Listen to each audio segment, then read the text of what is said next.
Hi, welcome to Mature Matters. My name is Cindy Gray, and I'm here today with a wonderful physical therapist named Tim Fifer. You're with Botsford Hospital. Hi, Tim. Hi. Hi. Also we have with us is the physician's liaison, Debbie Clark.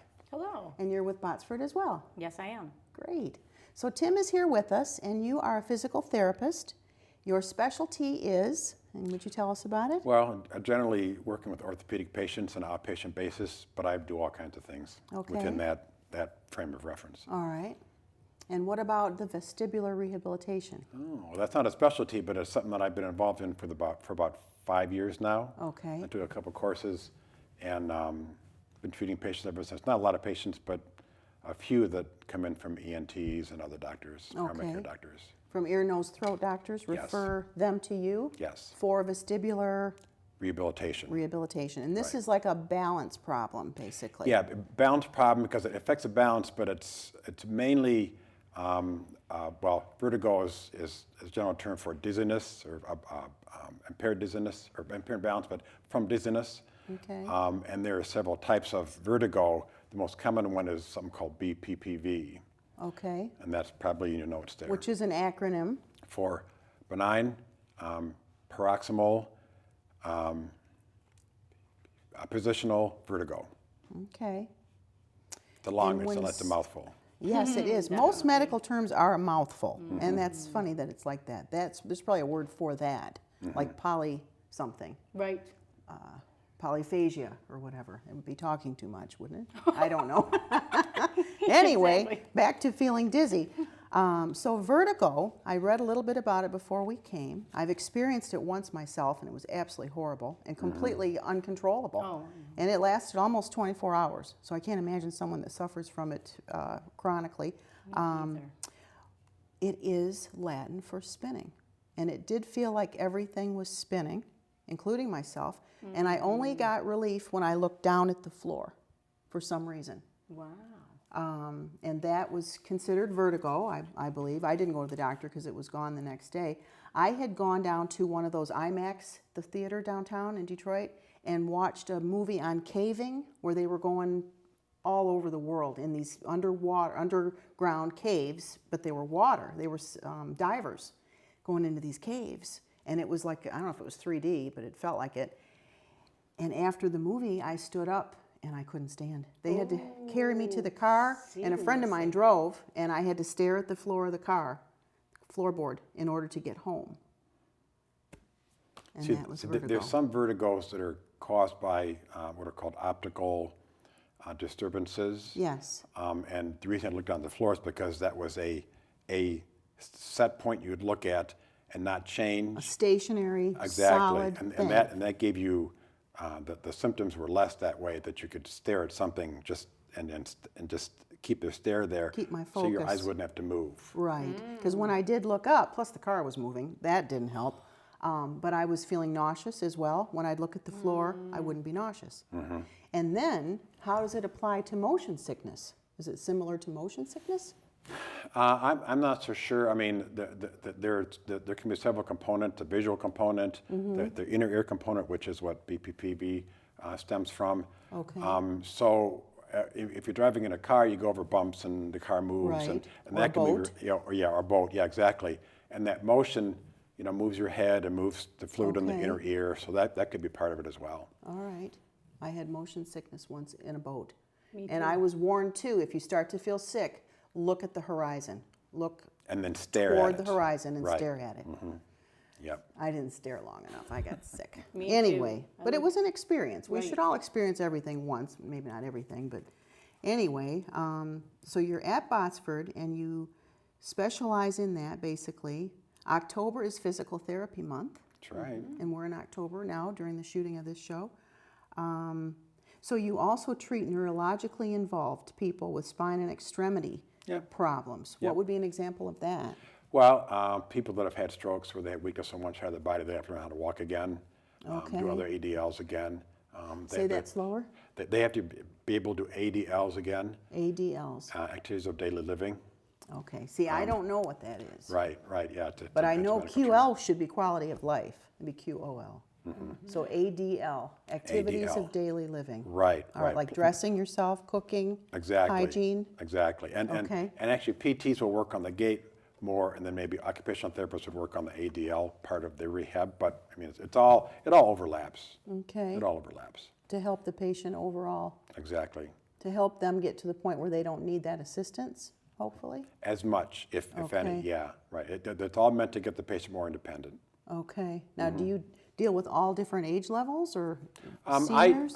usually focus more on adults and seniors.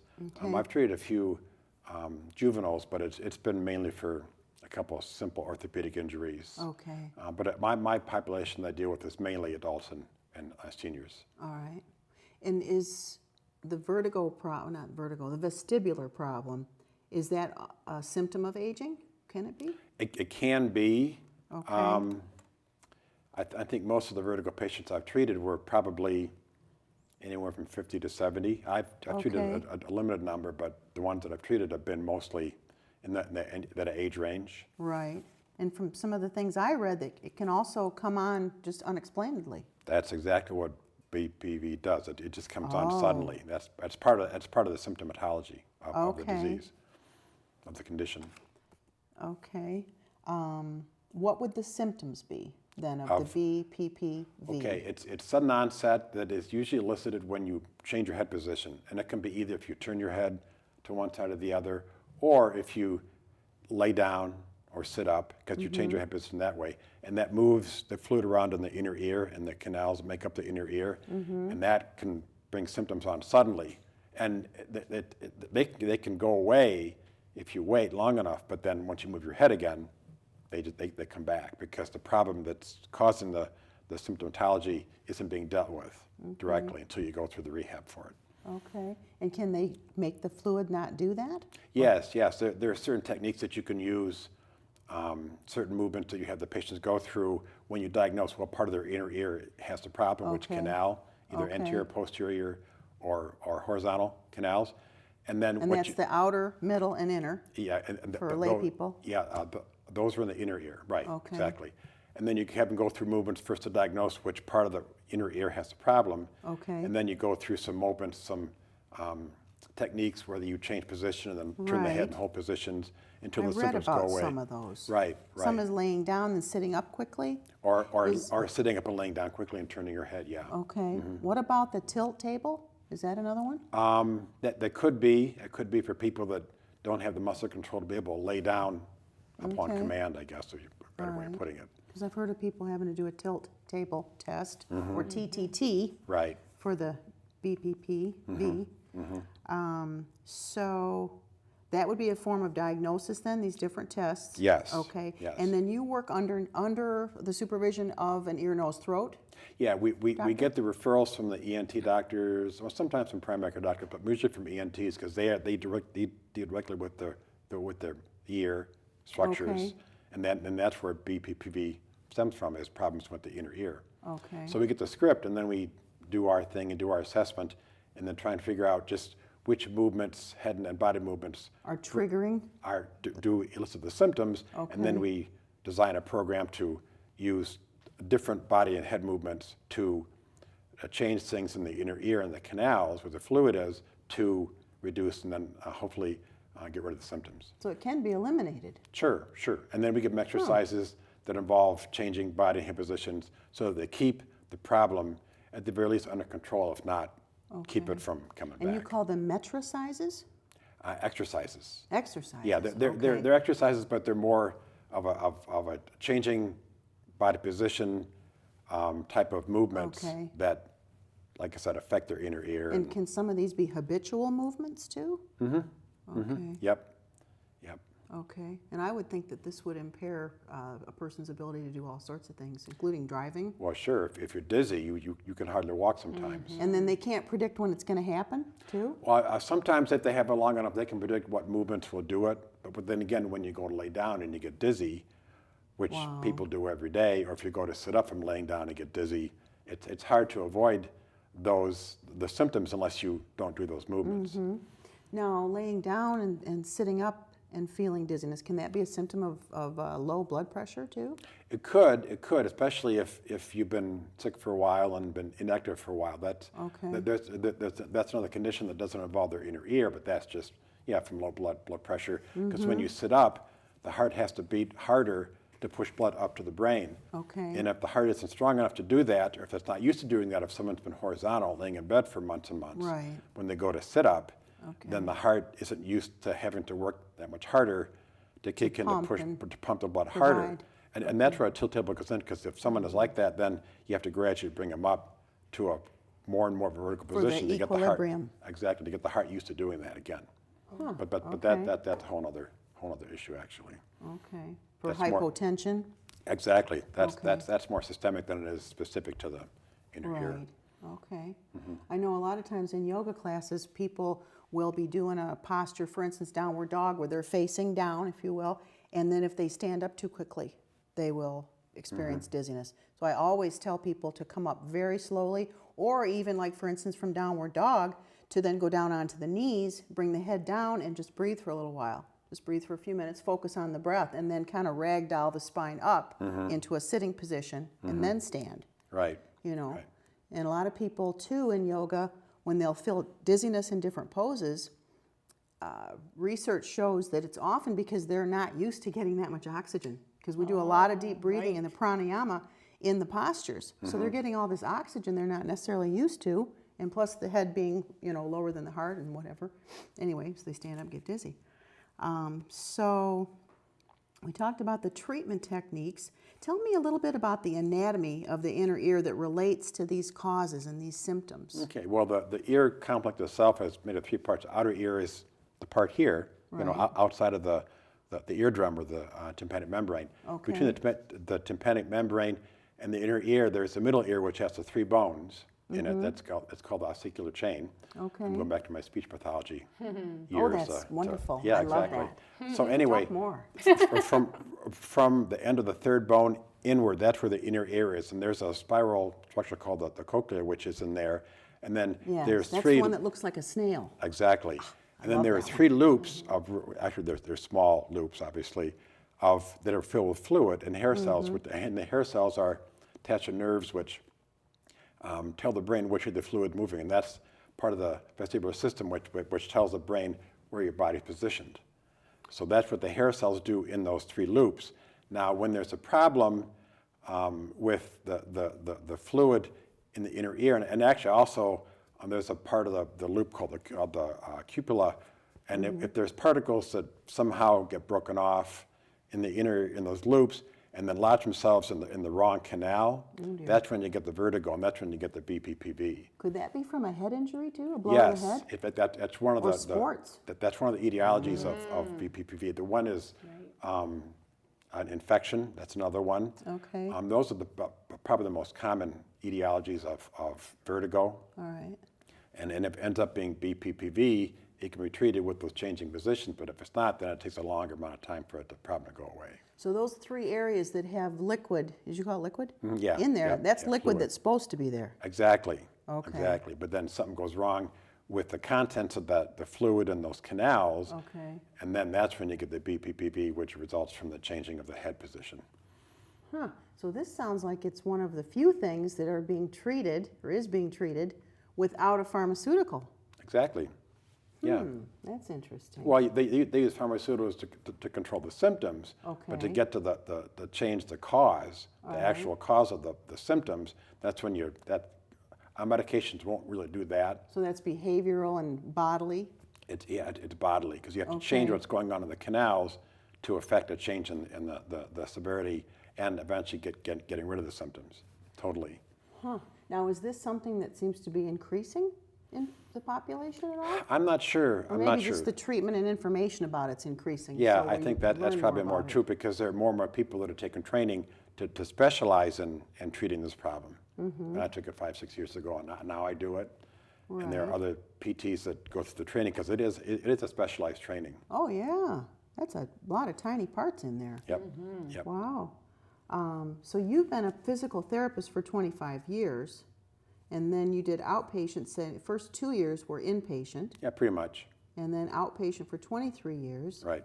And then the last 5 years or so, it's more of a kind of a subspecialty to do with the vestibular rehab. Yep. Yep. Okay. What made you pursue the vestibular aspect of it? Oh, just because it was a burgeoning part of physical therapy that there weren't a lot of people in PT that were treating it. Okay. My boss suggested it. Okay. But I was interested in it, and it just seemed like a new thing to learn that would help the patients. Because we would get patients with the diagnosis, but we couldn't treat them because we weren't trained in that type of rehab. How many other vestibular rehabilitation specialists are over at Botsford? Well, there's another one that I work with before I changed sites that took a different course than I did, but we kind of combined our knowledge during doing in-services together, and so there's one of the therapists that is trained to do it. But since I work at a different site than she does, then we kind of treat patients that come to our own site. Right. A lot more research and insights into the workings of the brain, too, it seems like, in medicine and in research, at least that I've been privy to, or, I read a lot of things. And I think that it's neat that the vestibular is a system, too. You think of the skeletal system, the muscular system, whatever, but there's a vestibular system, which I wasn't really aware of until I learned that we were going to have you on the show, and I did some reading on it. And it talked about how that system is also part of the auditory system, and those two aspects of the human body connect then with the brain to share information about, what was the word, proprioception? Yeah, proprioception, which it can be musculoskeletal or it can be neurological. It can be in both areas of the body. And it's just a basic description would be kind of where you are in your body, whether you're moving forward, backward, down, up. The whole. It's called where if you know where you are positioned in space. Whether you're leaning over, leaning back, how you positioned in your space, and that's what the vestibular system with the ear connecting with the brain tells you. So basically, when someone's got a problem, that's where they get dizzy and they have no idea where the position, that their room can be spinning because their vestibular system can't tell the brain where they're positioned, and so. Or is the brain not picking up the information properly? It could be several different reasons. But if the source of information to get to the brain is off, then obviously that can throw things off. Yeah. Some of the symptoms said too that they felt that the floor was falling below them. That would be horrible. Mine was a spin. Me too. Yeah. Well, if you sit up and all these things happen, you don't want to stay sitting up. You want to get back to a position where it's most comfortable for you, which means the least amount of symptoms. I'll bet your treatment area is interesting. You probably have all sorts of different bits of furniture and different things that people. Well, I just basically use treatment tables, treatment rooms. When the doctors do the assessment, the ENTs, they have a special chair that the patient sits in that puts them in different positions, and that's how they assess the problem. And then when the patients come to us, then we do our own assessment to be specific as to which canals is in the inner ear is involved, which would determine what kind of treatment positions we do with the patient. Okay. Yeah, we also have a computerized balance testing center that we can use using the objective data. They come in, they get on this machine, and it's hooked up to a computer and a printer. We were just at a community event, and they have you on a flat surface with eyes open, eyes closed. And then he put you on a piece of sponge, eyes open, eyes closed. On a piece of sponge? Yes. Like a big piece of sponge? You stand on it? Yeah, you stand on it, which throws your equilibrium off. Well, it throws I would think it would throw your feeling of being on the earth. Right. And that's the key, is that your feet can't feel exactly how much pressure is on them. So because when you lean to the right, there's more pressure on the right foot.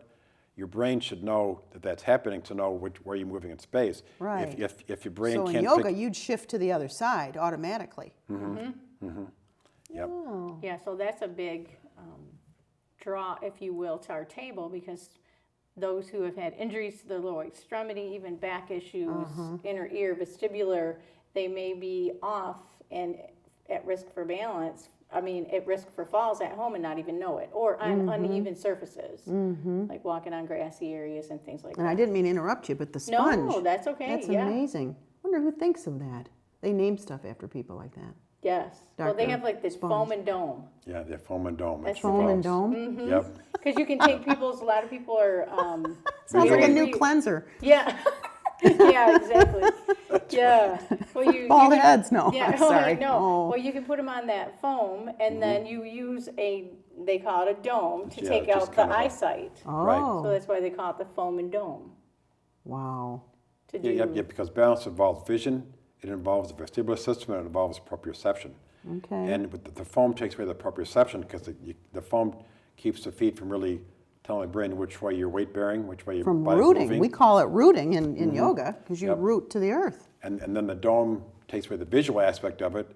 And so if someone has a greater problem with that, that means that their vestibular system is not right.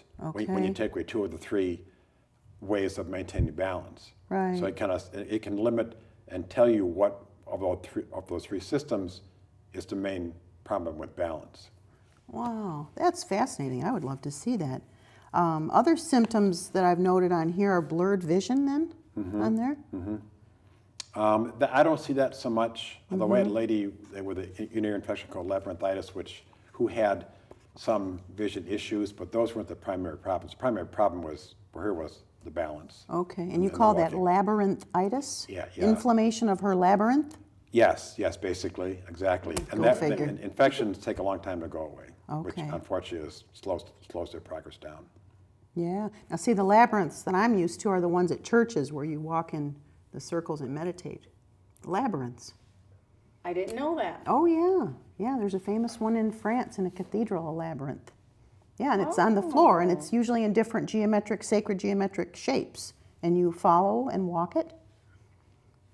Didn't know that. Anyway, confusion or disorientation is another That symptom. could be a severe result of the symptoms, especially if you're so dizzy that you just have no idea where you are.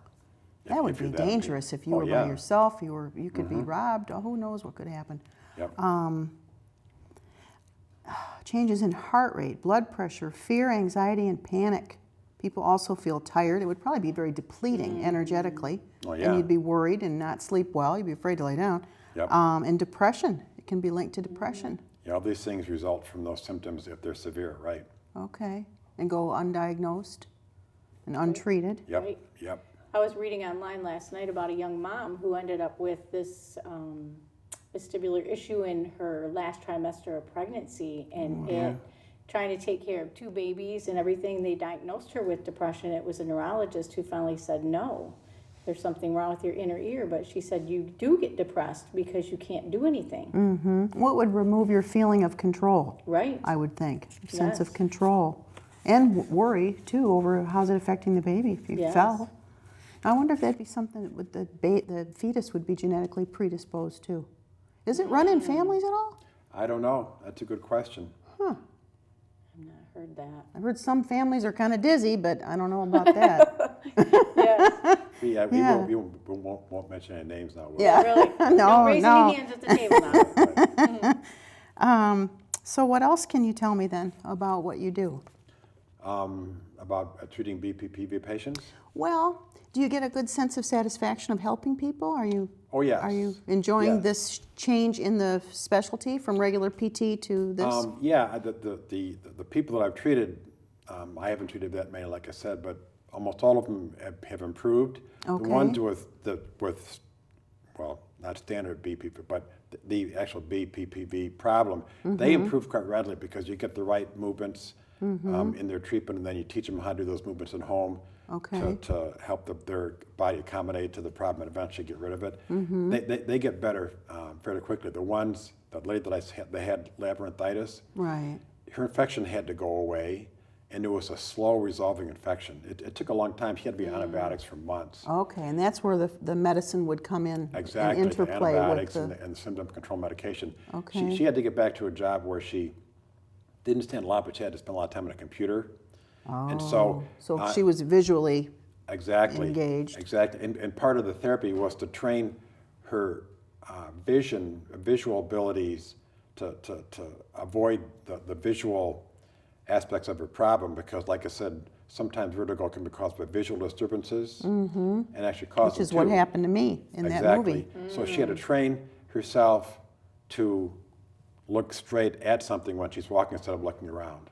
Oh, so her peripheral vision would be a trigger? Yes, yes, Right. especially if she's moving, if her eyes are moving around, that sometimes triggered her dizziness symptoms, and she had to retrain her systems, her visual system and her vestibular system, to accommodate and to compensate for that, so that she could gradually train those systems to return back to her normal functioning. And when she finished, she was better. She wasn't 100%, because that's because the infection was still resolving.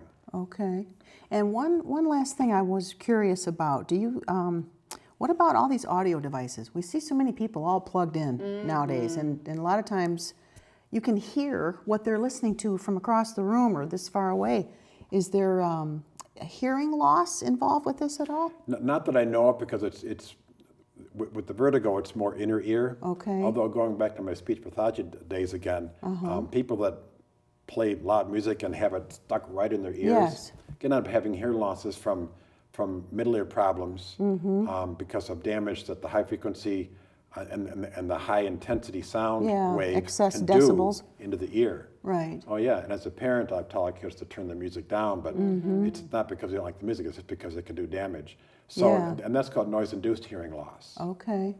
Okay. So it isn't related to vertigo per se, but it can be a problem with hearing if they're exposed to loud sounds continually. I mean, people that work in airports that are on loud jets have the same problem. Right, but then they can wear ear protection or ear defenders, as the Brits call them, ear defenders. And they're supposed to do that, whereas kids, when you hear the loud music, and that it ends up gradually causing problems that they don't realize they're there. Is there anything about ear health that you can tell us? Anything about like natural supplements or prevention, certainly? Well, obviously don't listen to loud noise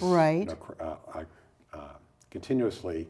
And actually, from the experience I've had with middle ear infections, obviously if you get symptoms like ears plugged up and blockages. then eventually pain blockages, you need to go see the doctor. Pain and tinnitus or tinnitus, however you say it. Yeah, exactly. So don't ignore them. Okay. Whatever the problems are, even if it's just the doctor doing just a quick flush to get the excess earwax out, that's a simple remedy to a problem that could develop into a And it would be a problem. good baseline meeting with the ear doctor too, to know how your ear health is overall. Oh, of course, yeah. Okay. He can look and see what's going on. All right.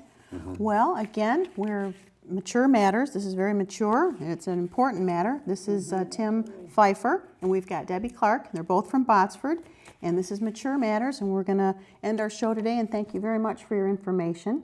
Pleasure and for was all all mine. the help you do to people, and I wish you good luck in your vestibular rehabilitation efforts, and you too. Thank you. Thank you for having us. We really appreciate it. Good. Yes, we do. Thanks. Good. Well, hopefully our viewers can learn something from this, and maybe it'll ring a bell, if you will, for some people, and think, my mom had that, or my sister, or whomever. A lot of times we notice things in our relatives and friends that maybe they're not noticing. Yes, So, and a lot of people don't know that we offer the vestibular rehab at Botsford, and that we do. We have 3 clinicians. We have one at the main hospital, in Novi, and then our other clinician in Novi. So, if they're having any of those symptoms, please give us a call. We would surely take them with a prescription and take very good care of them.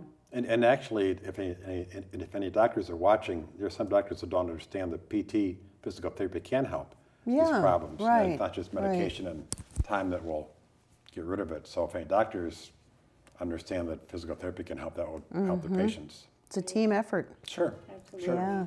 All right. Well, thanks again for being on the show. You're welcome. Thank you. Take care.